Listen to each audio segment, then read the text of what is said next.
Hello again, gamers. Welcome back for another episode of Grokking Battletech. I'm the board game captain, and today I'm going to be telling you how to grok the Grasshopper. Grasshopper is a classic mech, and I want to give a big thank you to Lynn. Lynn asked me to cover the Grasshopper because from back in the day it was one of her favorite mechs, probably because it's a really great assassin of a mech. In fact, so much so that it is a better assassin than the mech that is actually named the Assassin. It's a big, heavy 70-ton mech that runs across the field at fairly fast speed for a heavy mech, and then jumps in behind an enemy after they've already moved and unloads a bunch of medium lasers at their rear armor. That's what the Grasshopper is all about. But now we're going to go into it. We're going to talk about all its variants, well, most of the variants, and then we're going to talk about a custom variant that I would make for it. We're going to talk about a lance I would recommend to use with my favorite variant of the Grasshopper, and we're going to talk about a mech warrior card I would recommend for use in the Grasshopper if you decide to put a mech warrior card specifically in your Grasshopper. Before we get started, I do want to say though, I've got a ton of links in the description down below that you can check out at your leisure. There's a link to BoardGameCaptain.com, which is a great hub for all things Board Game Captain. Lynn and I have started doing some semi-regular blog posts over there. There's also a link to my Teespring store if you'd like to get yourself some Board Game Captain merch, some t-shirts, mugs, etc. And there's a link to my Patreon if you're in a position to and would like to support the channel. Head on over to my Patreon, link in the description down below. Okay, so the Grasshopper. Now, the main version of the Grasshopper is the GRRC5H. Now, the 5H, which is the primary version, the default version of the Grasshopper, the one goes all the way back to Star League era, if you will. It is a big old 70-ton mech. It's got a walking speed of 4, running speed of 6, and a jumping of 4, which is pretty darn maneuverable for a heavy mech. Now, its armor is pretty nice, too. You've got a center torso armor of 30, which is absolutely nothing to sneeze at. This thing could take 2 direct hits in the center torso from a Gauss rifle before losing all of its armor, and those 2 hits would not actually go into the internal structure yet. It would still need to take another hit from even a medium laser or something just to make it into the internal structure. Now, side torsos are a little less impressive with an armor of 20, but still decent. Its arms have 22, and its legs have a rather impressive 26. Its rear torso is, in the center, a 13, and the 2 sides have 10 each, which is not bad for rear torso armor. This is a fairly well-armored machine. Now, this combined with the extra difficulty to hit because of it jumping a lot and jumping into forests and whatnot are going to make this actually quite difficult to hit, because when you get close to your enemy, often you will see Grasshopper players, especially if they're playing on a map with forest, will jump from forest to forest, because you'll have the difficulty to hit them from how fast they're going, which is and jumping 4 is usually a +1, plus another difficulty from the jumping, plus the difficulty of landing in a forest of another +1, or a heavy forest another +2, which can actually add up really, really fast. Plus, this often is a mech that will jump in behind your enemy, so if your enemy even turns around to deal with it, they're going to have to get hit in the rear from your long-range mechs that are standing further back. Now, in regard to the armament it has, it comes with an LRM-5 in its head. Now, this LRM-5 is more of a harassing weapon, something to fire just pot shots at your enemy as you're closing the distance. Then it comes with a large laser. Now, this is a bit shorter range. The LRM-5 has a maximum range of 21, which is huge, but it doesn't do a lot of damage. On average, maybe 3 points of damage. The large laser, which is much more powerful and does 8 damage, has a maximum range of 15. So this is kind of a medium range weapon. Once you get into that medium range, you can start firing with this. And eventually, when you get within the minimum range of the LRM and you're not firing it anymore, you're going to trade off to firing your medium lasers, which it has 4 medium lasers. And that large laser has no minimum range like a PPC does, so you can keep firing that with it as long as your heat holds out. Now, in regard to your heat holding out, the original version of the Grasshopper comes with 22 single heat sinks. So here's the thing. You've got 8 heat from the large laser and 3 each from the 4 medium lasers. That means, if you're paying attention at home, you actually have enough heat absorption power that you can fire all of those weapons and jump and only be accumulating a little bit of heat. Because again, that's 22 points of heat sinking capacity 4 medium lasers, that's 3, 6, 9, 12. 1 large laser, that's 8. That's 20 points of heat. If you're walking, that's 21 points of heat. If you're jumping, you're going to get a little bit of heat, but it's not going to be much. This is actually really amazing amount of heat absorption for a mech with so many energy weapons from the Succession War time period. Yeah, this is really decent. And when playing in the Succession War time period, the Grasshopper 5H is fantastic. This is a wonderful mech to either hunt down small or medium mechs on the flank or eventually possibly jump in behind your opponent's assault mechs and rip off all of their rear armor.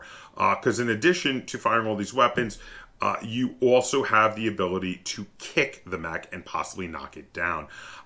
If you're firing all the weapons, you're not going to be able to punch because there are some of them in the limbs, but a kick is always nice as long as you hit with it, because if you fail, you have the chance to fall down yourself. So there is that little bit of risk. Now next, let's move on to the next variant I want to talk about, which is the GHR-5J. Now the GHR-5J is a clan invasion upgrade to the 5H. This one ups the battle value to about 1,354. The armor stays exactly the same across the entirety of the mech. It stays with that 464, but it trades in the LRM-5 with a Streak SRM-2, which I'm a big fan of this trade. The LRM-5 as a harassing weapon is meh. It's nothing to write home about, but that Streak SRM-2, that's something you can keep firing at close range along with the other weapons, and being a streak, it's not going to give you heat if it doesn't hit. It also doesn't use up any ammo. Now, it changes the large laser for an ER large laser, so that can now be a long-range weapon, now hitting all the way up to 19 hexes away. It has an anti-missile system, and it only has 2 medium lasers. So this is where trouble comes into paradise with this thing, if you ask me, because generally speaking, the best part of the Grasshopper was all of those medium lasers. So I'm not a big fan of this, even though the Streak SRM-2 is an upgrade, in my opinion, from the LRM-5. The lack of 4 medium lasers, in my opinion, I would rather take the Succession War version of this, even in the clan era, than this version. Also, they did not upgrade to double heat sinks. Maybe it doesn't really need it because it was a fairly heat-efficient mech, but it seems like a no-brainer once you get to that time period to start doing that anyway. Anyway, next we have a Succession War era version, the GHR-5N. Now, this one has 5 medium lasers, count them, 5 medium lasers, and a PPC. So the PPC, it gives this one more of a bit of a long-range punch. So while you're running in, you can take pot shots at your enemy that they'll actually be afraid of. Those 10 points of damage at up to 18 hexes away is really decent. And when you get into point-blank range, those 5 medium lasers, when jumping behind the enemy, are great. It maintains that 464 on the movement, and it also has the same armor, and we have 22 single heat sinks. So you would have a problem with heat if you're firing off everything at once, but you're not going to with this one. I really like this mech. This mech also has no issues with ammo explosions, making this one a mech that, even though it was made in the Succession War time period, can easily be used outside of the Succession War time period because you don't need to worry about its lack of case. Again, no double heat sinks because this was a Succession War era mech, but that's all right for this one. Next, we have my favorite version of all the Grasshoppers. It is a Civil War era version. It is the GHR-6K. So the 6K has a Streak SRM-4. Now, everything I said about that Streak SRM-2 goes double for the Streak SRM-4. This is great. It has an ER large laser. It has, count them, 5 medium pulse lasers, which everything that I said that was great about a medium laser is doubly great about a medium pulse laser. They do 6 damage instead of 5. They're great close range weapons, and they reduce the difficulty to hit the target by 2, making this great for intercepting a light mech before they move in to try to hit the rears of the larger heavy and assault mechs of your enemy. These are fantastic. It also comes with a C3 slave in case you would like to do a C3 network. The C3 network is great for helping out those long-range guys further back there, and this is a great mech to have in it because it is tough and fast enough to survive when it gets up point blank to sight for your other mechs, your long-range mechs, in the same C3 computer network. Now, this one does have double heat sinks. It's in the Civil War time period. You would hope so. It has 17 double heat sinks for a total of 34 heat reduction capacity, which is good because those medium pulse lasers cause 4 heat instead of the 3 of the regular medium lasers, which means this thing is going to heat up. But just like the original 5H version, even when firing really just about everything in this mech, you're only going to heat up a little bit.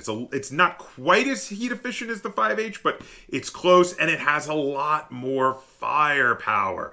Really, really great version of the Grasshopper. It is my number 1. Now, next we have the GHR 7K.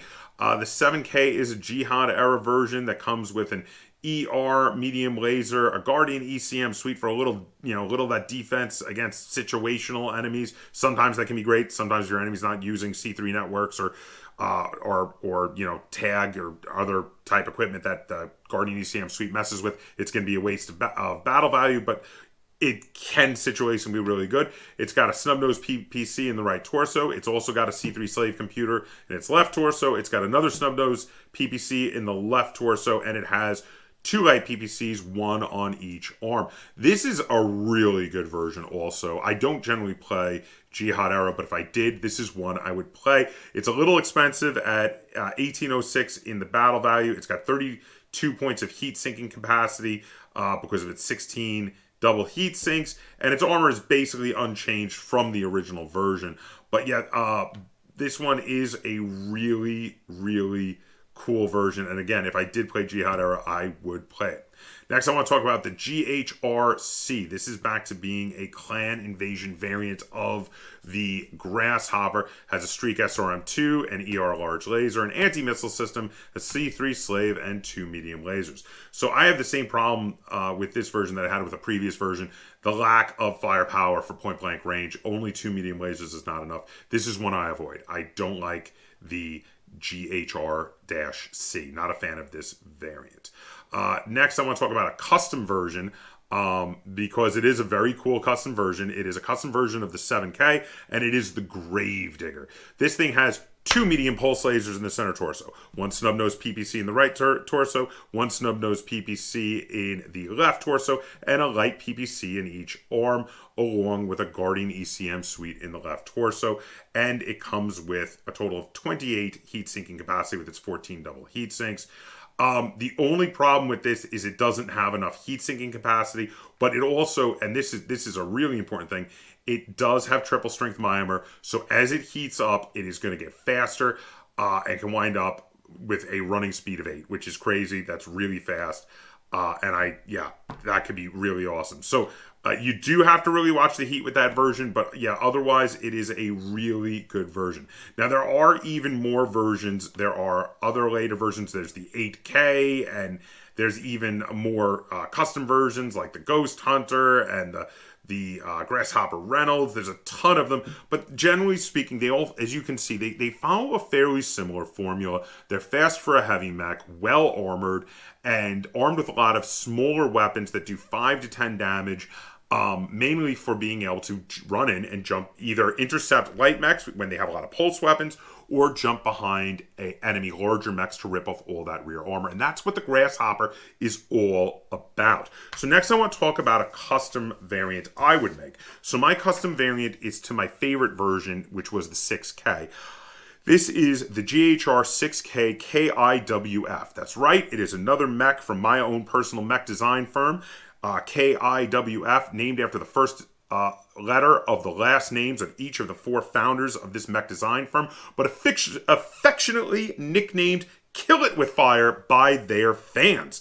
So this redesign of the Grasshopper, the Grasshopper 6K KIWF, changes up the weapon loadout slightly, but changes up their locations majorly.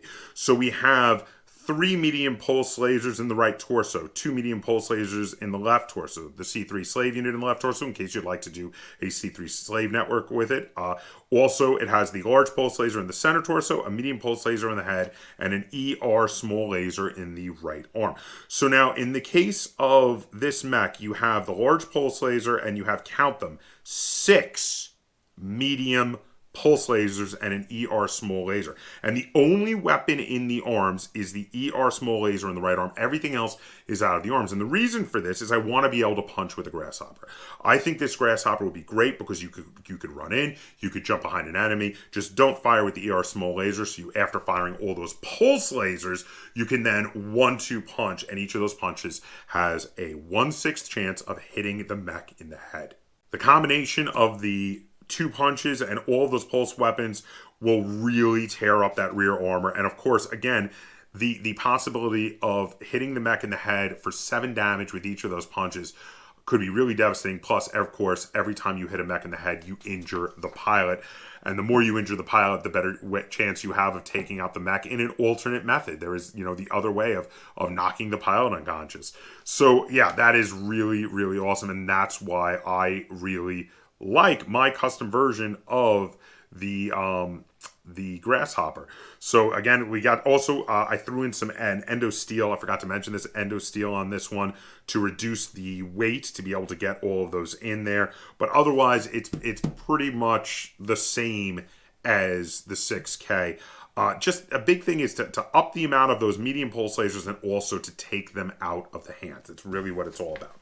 Now, for the 6K, I want to talk about what my favorite mech warrior is to put in it, because that's still really my favorite canon version of the Grasshopper. And the mech I'm going to put in my 6K is going to be Akira Uchiyama. Now, Akira Uchiyama is going to be in this mech for 2 reasons. 1, I love his name because I love the movie Akira.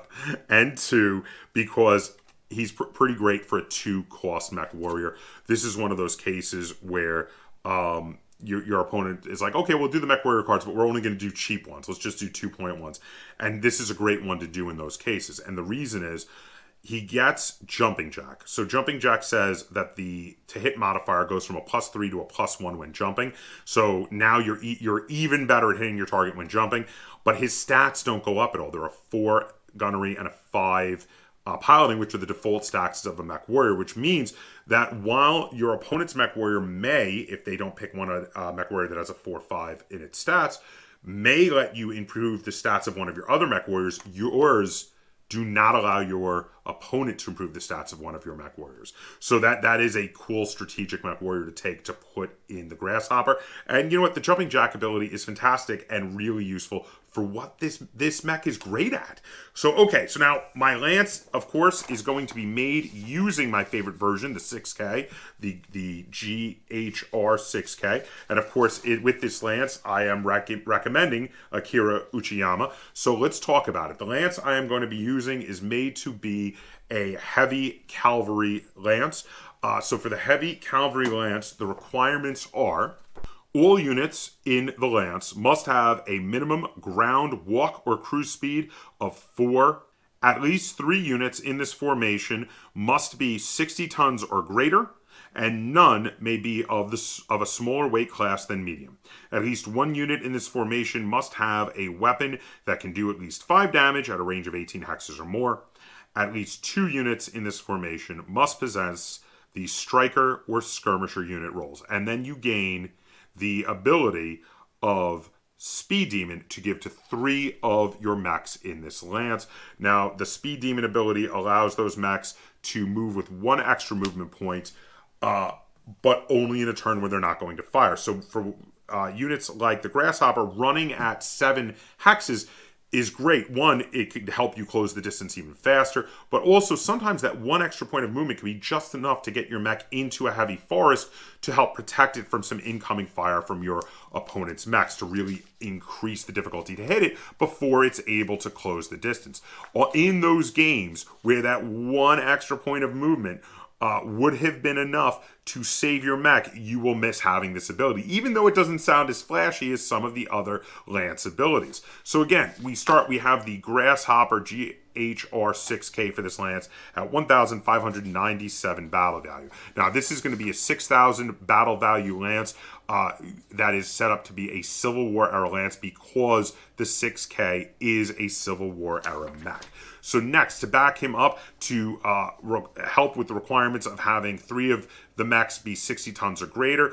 Also, of course, it's got a walking speed of 4, and because in the case of this mech, it has the ability to throw out some damage at some incredible long range to fill those requirements as well. We have the Catapult CPLT-C2. This is another Civil War era mech. I'm going to really lean into the Civil War era stuff here. This mech comes with 2 LRM-15s, both with Artemis 4 fire control systems, so you're going to hit with more of those missiles than normal, and two LB2X autocannons. This is just loaded up for bear for being a fairly good repositioning long-range mech that can skirt around the tables, keep itself at long range while other mechs move in close, and hit with lots of little damage clusters to try to hit in those areas that you have already put holes in your opponent's mechs. And if one of your opponents turns around to hit your Grasshopper after it jumps behind it, you're going to unload on the rear of that and just finish it off. Yeah, this is a really great version of the Catapult. Now, the next version we have here is the third mech that is 60 tons or greater. Again, also, of course, still has a walking speed of 4 or more, and is a skirmisher, the second of the 2 skirmishers, along with the Grasshopper to fulfill those requirements in the Lance as well. And that is a Civil War version of the Thunderbolt TDR-7SE. So now, this version of the Thunderbolt is absolutely awesome. So you got the 4-6-4 movement. You have crazy amounts of armor. It's got 32 at the center torso, 24 on each side torso, 20 in the arms, 28 in the legs. This thing comes with a medium pulse laser in the left arm, a Gauss rifle in the right arm, 3 medium pulse lasers in the left torso, and a Guardian ECM suite. This thing is going to close distance. It's going to punch holes with that Gauss rifle, and then it's going to do the same thing that your Grasshopper does and jump behind people with all those pulse lasers. This is a phenomenal mech. And, you know, it has a slightly different role thanks to the Gauss rifle. It may close a little slower at some point, but once it gets close, it's going to start jumping in behind them. But yeah, that Gauss rifle is going to be absolutely deadly. And then finally, as a medium mech, but also another skirmisher, so I went a little overboard with the number of skirmishers here, we have the Bushwhacker, BSWX1. This is a clan invasion era mech. It is a 50-ton medium mech, so it fits my requirements of not having any mechs below medium weight. It was a mech I was able to fit into this Lance that just fulfilled that 6,000 battle value along with the other 3 mechs. And it comes with a fairly decent amount of armor on its torso sections, with 28 in the center torso, 22 in each side torso. This one does have a worrying small amount of armor in the arms, with only 11 on each arm. But this is going to be a second repositioning mech that only closes in when the big dangers of the enemy Lance have been removed, and then can join in the fun in harassing at medium to close range with the Thunderbolt and the Grasshopper. But before that happens, it's going to stay back and harass at a long distance with your Catapult. So it has an LRM-5 in the left arm, an autocannon 10 in the right arm, an LRM-5 in the left torso, 2 machine guns in the left torso and right torso, and an ER large laser in the center torso, along with 11 double heat sinks. This thing can actually put out a lot of little hits that can possibly find those holes that Gauss rifle from your Thunderbolt has been creating. And now strategically for this Lance, if your opponent takes a mech warrior that improves the stats significantly, you're either going to put it on your Thunderbolt or your Catapult, depending on where you need it. I would say probably more likely on the Thunderbolt over the Catapult, only because of that Gauss rifle. And really, the Catapult won't need it quite as much, since he's going to probably be more often walking rather than running and jumping, versus how the Thunderbolt will. But yeah, this should be a quite deadly and interesting and fun Lance. I especially like how your Grasshopper and your Thunderbolt will be able to run at 7 hexes when they really need to close in to get into range for the first couple of turns without firing, and then start running or walking and firing, respectively, running with the Grasshopper, walking with the Thunderbolt. And really, to get into range, you can run at 9 hexes with the Bushwhacker, too, because you can put that on 3 of your mechs. I think this Lance would be a lot of fun in the Civil War time period, and that is how I would run the Grasshopper. So let me know what you think. What are your favorite strategies to use with the Grasshopper? What is your favorite version of the Grasshopper?